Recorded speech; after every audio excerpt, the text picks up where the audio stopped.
No subsolo de um laboratório no Cairo, às 3h47 da manhã, uma geneticista interrompe abruptamente sua análise. Suas mãos tremem enquanto ela observa a tela do computador pela terceira vez. Pela quarta. Ela executa o teste novamente. Os mesmos resultados. Impossível. A sequência de DNA que brilha diante dela não deveria existir. Não pode existir.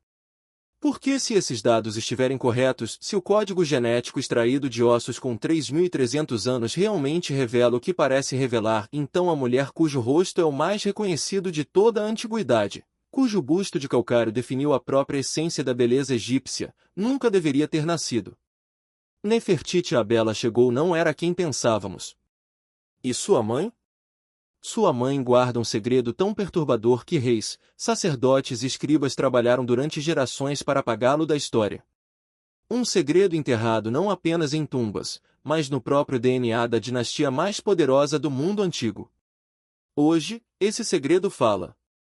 E o que ele revela destrói tudo. Por mais de 3 milênios, o busto de Nefertiti permaneceu escondido nas areias de Amarna. Quando o arqueólogo alemão Ludwig Borchardt o descobriu em 1912, dentro do ateliê abandonado de um escultor, ele inicialmente tentou esconder a descoberta das autoridades egípcias, tamanha era a perfeição da peça. Os olhos. A simetria. A expressão serena de poder absoluto. Mas quem era essa mulher? No registro histórico, Nefertiti aparece como uma figura de poder sem precedentes. Ela governa ao lado do faraó Akhenaton durante um dos períodos mais radicais e controversos da história egípcia, a Era de Amarna, quando o monoteísmo substituiu brevemente 3.000 anos de tradição politeísta. Em relevos e inscrições, ela é retratada usando a coroa azul da realeza, golpeando inimigos, realizando rituais normalmente reservados apenas aos faraós. Ela tem mais poder representado em imagens do que qualquer rainha na história egípcia. E, no entanto, sua origem permanece um vazio absoluto. Nenhum pai é nomeado. Nenhuma mãe é identificada. Nenhuma cidade natal é registrada. Nenhuma linhagem é traçada. É como se ela tivesse se materializado do nada aos pés de Akhenaton, uma mulher sem passado governando o império mais poderoso da Terra. Durante décadas, egiptólogos propuseram teorias. Seria ela uma princesa estrangeira do reino de Mitanni? A filha do vizir Ai? De origem comum, elevada pela beleza extraordinária? Cada teoria tinha seus defensores, mas nenhuma evidência definitiva. E havia outra questão, ainda mais desconcertante. Nefertiti teve 6 filhas com Akhenaton. 6 princesas documentadas em inúmeros relevos familiares. Mas nenhum filho homem. Em uma dinastia obcecada com sucessão masculina, em uma civilização onde o herdeiro masculino era tudo, Nefertiti, a grande esposa real, não produziu um herdeiro. Então, quem foi a mãe de Tutancâmon? A resposta estava esperando em uma tumba que conhecemos há mais de um século. Esperando nos ossos de uma mulher cujo rosto foi deliberadamente destruído na antiguidade. Cujo nome foi sistematicamente apagado da história. Cuja própria existência foi considerada tão perigosa que cada vestígio de sua identidade teve que ser obliterado. Eles chamam ela de a dama mais jovem. E o DNA que corre em seus ossos está prestes a reescrever tudo. O Vale dos Reis. O egiptólogo francês Victor Loret desce para uma câmara lateral na tumba KV-35, a tumba de Amenhotep II, um faraó guerreiro morto 3.000 anos antes. O que ele encontra o deixa paralisado. 9 múmias. Despidas de caixões, sem identificações, amontoadas em um esconderijo secreto. A realeza egípcia reduzida a cadáveres anônimos, escondidos pelos sacerdotes de alguma ameaça antiga, provavelmente ladrões de tumbas durante períodos de caos político. Mas 3 corpos se destacam. 2 mulheres, deitadas lado a lado em uma pequena antecâmara. A primeira, mais velha, tem o braço esquerdo posicionado no peito na pose real reservada a rainhas e faraós. A segunda, mais jovem, tem o crânio severamente danificado. Ambas estão completamente nuas. Nenhuma embalagem elaborada. Nenhuma joia.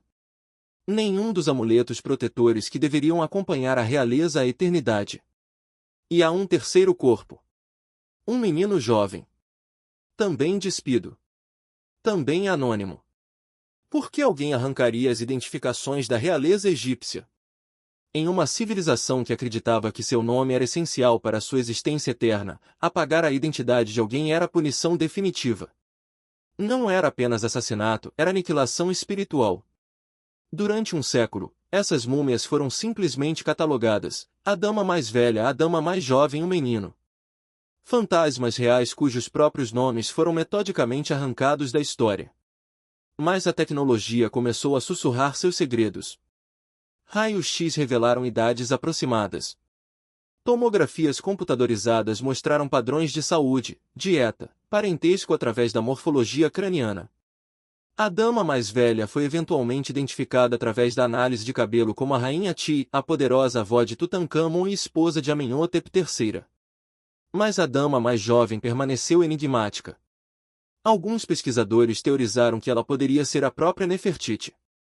Outros sugeriram Kia, a esposa secundária de Akhenaton.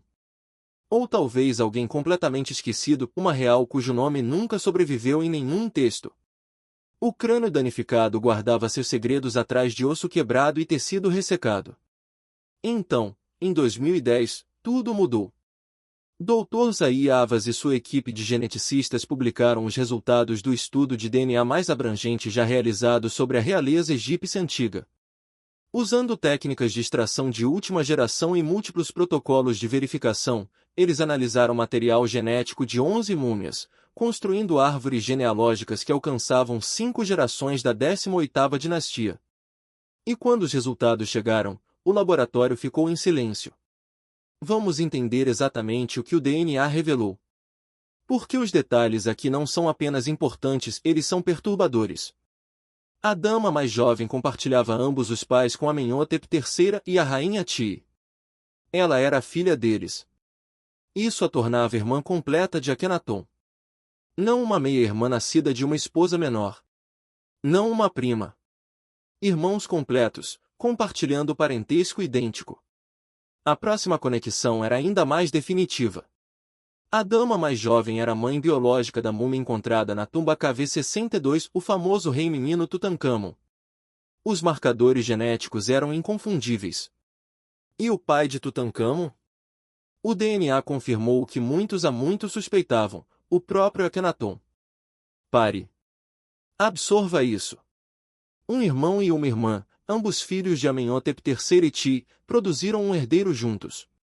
Isso não era um casamento político distante entre primos de segundo grau, o que era comum o suficiente nas famílias reais. Isso era incesto imediato entre irmãos. Mas a história fica mais sombria. A equipe também analisou os restos de Tutancâmon em detalhes sem precedentes. Eles encontraram evidências genéticas de múltiplas condições congênitas, doença de cólera afetando seu pé, causando necrose do osso, malformações na coluna, uma mordida excessiva consistente com endogamia geracional. Tomografias revelaram uma fenda palatina que havia sido ocultada pelo processo de mumificação. Essas não eram aflições aleatórias. Eram o preço da endogamia extrema, bandeiras vermelhas genéticas que se acumulam quando a árvore genealógica não se ramifica, quando os mesmos alelos se combinam geração após geração, concentrando distúrbios recessivos até que se tornem características dominantes. E a própria dama mais jovem? A análise forense revelou que ela morreu violentamente. O dano ao rosto não foi decadência acidental ou manuseio descuidado por arqueólogos. Alguém a atingiu, com força suficiente para cavar o lado esquerdo do rosto. O golpe quebrou seu zigomático, fraturou sua órbita ocular e impulsionou fragmentos de osso para dentro. Isso foi assassinato. E no Antigo Egito, você não assassina a realeza sem consequências, a menos que tenha o poder de apagar essas consequências da história. Mas espere. Se a dama mais jovem era a irmã esposa de Akhenaton e a mãe de Tutancâmon, então quem exatamente era Nefertiti? Por décadas, egiptólogos presumiram que Nefertiti era a mãe de Tutancâmon. Parecia lógico. Ela era a esposa principal de Akhenaton, retratada em inúmeros relevos como a grande esposa real, mostrada em cenas familiares íntimas com 6 filhas. Certamente o herdeiro masculino seria filho dela? Mas o DNA contou uma história diferente. A mãe biológica de Tutancâmon era a dama mais... Quando essas crianças então produziram Tutancâmon, a carga genética tornou-se esmagadora. Os restos do rei menino contam a história: expectativa de vida encurtada, deformidades físicas, sistema imunológico comprometido, fraqueza constitucional geral. Ele morreu aos aproximadamente 19 anos, sem ter produzido herdeiros sobreviventes, apesar de 2 gravidezes com sua esposa Anquisenamun, que era, ela própria, sua meia-irmã. 2 pequenos fetos mumificados foram encontrados na tumba de Tutancâmon. Ambas fêmeas. Ambas prematuras ou natimortas. A análise genética revelou que elas também sofriam de distúrbios congênitos. A dinastia estava desabando sob o peso de sua própria genética. Mas por quê? Por que a família real perseguiria práticas reprodutivas tão destrutivas?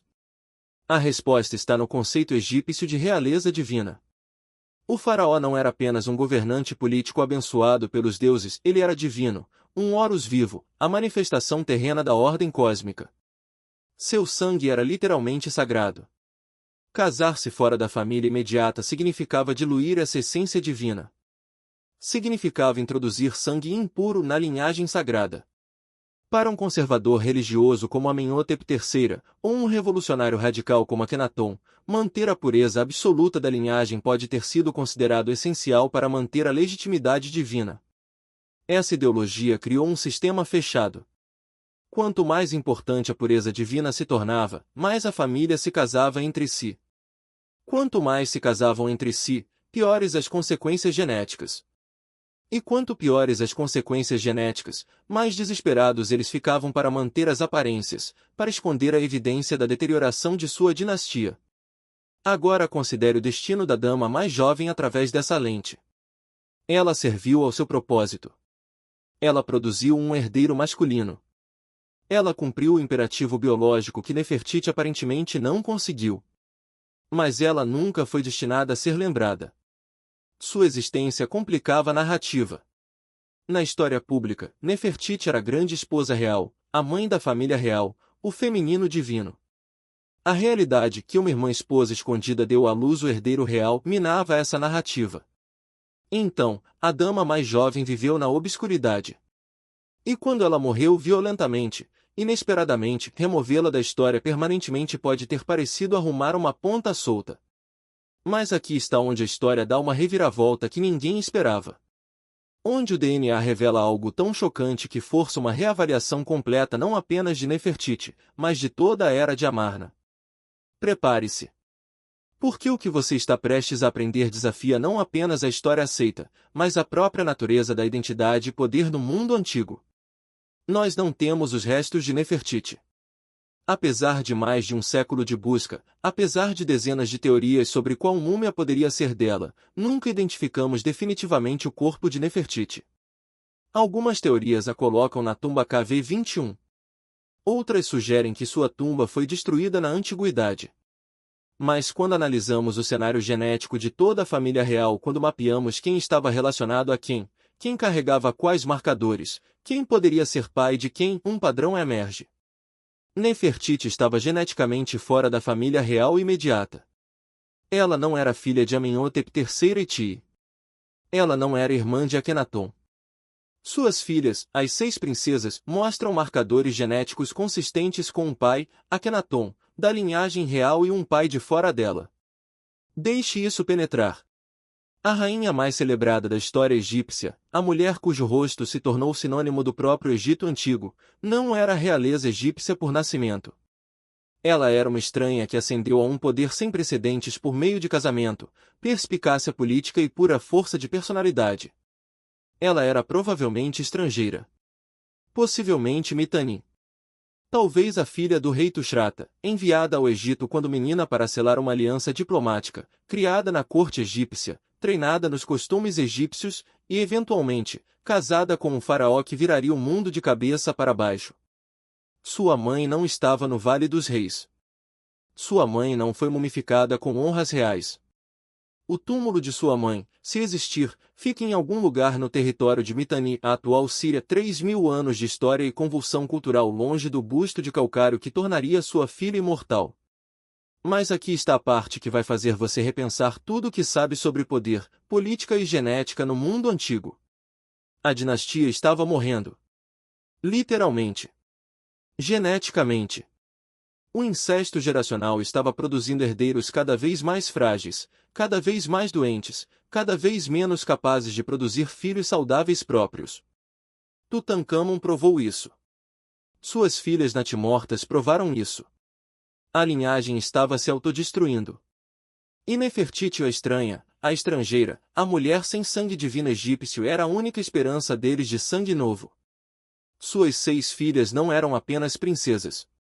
Eram infusões genéticas potenciais, maneiras de introduzir DNA não comprometido de volta na linhagem sem admitir publicamente que a pureza divina era um mito fracassado. Akhenaton não era apenas um revolucionário religioso. Ele era um homem tentando desesperadamente salvar sua dinastia de seu próprio legado genético. O monoteísmo, a adoração do Aten, o movimento de capital para Amarna, tudo isso pode ter sido tanto sobre criar uma nova estrutura teológica que pudesse justificar padrões de sucessão não tradicionais quanto sobre convicção religiosa. E Nefertiti? Ela não era apenas uma rainha. Ela era uma solução. Um salva-vidas genético disfarçado de deusa. Vamos dar um passo atrás e considerar o que essa revelação significa não apenas para a egiptologia, mas para nossa compreensão do poder, da identidade e das terríveis escolhas que as civilizações fazem quando a ideologia colide com a biologia. Primeiro, redefine fundamentalmente o poder de Nefertiti.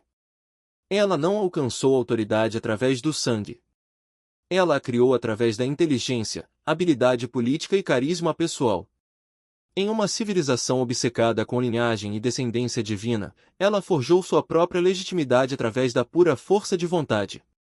Ela foi tão longe quanto qualquer humano poderia ir, possivelmente governando como faraó ela mesma sem uma gota de sangue real egípcio. Segundo, expõe o custo terrível da ideologia da realeza divina. O incesto sistemático não era uma curiosidade cultural ou estratégia política. Era uma catástrofe genética em câmera lenta que, em última análise, contribuiu para o colapso da dinastia. As limitações físicas de Tutancâmon, sua incapacidade de produzir herdeiros saudáveis, as filhas natimortas em sua tumba, essas não eram tragédias aleatórias. Eram as consequências inevitáveis de geração após geração de endogamia. A linhagem divina estava se destruindo.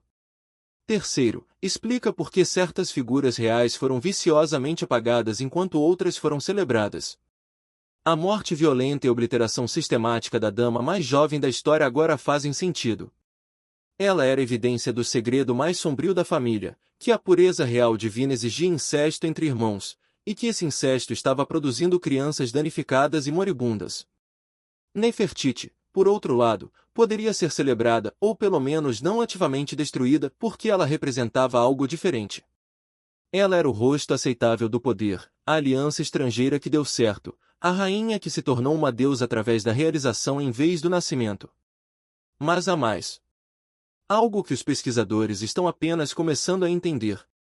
Algo que pode reescrever não apenas a história egípcia, mas nossa compreensão de como o conhecimento avançado se espalhou pelo mundo antigo. O DNA revelou a verdade sobre a família de Nefertiti. Mas levantou uma pergunta ainda mais perturbadora. Se Nefertiti era Mitanni, do que hoje é a Síria, como ela trouxe conhecimento e tecnologia que não deveriam existir por mais 1000 anos? Os relevos de Amarna mostram algo extraordinário. Objetos que os egiptólogos têm lutado para explicar.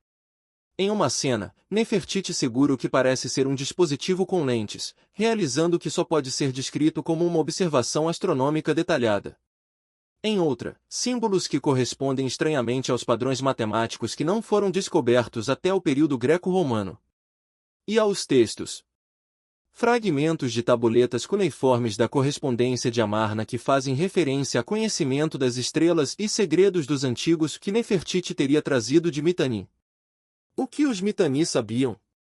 Que conhecimento perdido eles possuíam que uma princesa poderia trazer para o Egito como dote?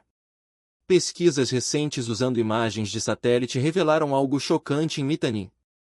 Padrões arquitetônicos sob as areias que sugerem planejamento urbano avançado. Estruturas que se alinham com precisão astronômica. Evidências de metalurgia que teoricamente não deveria existir naquela época. Nefertiti não era apenas uma rainha. Mas a tecnologia está avançando.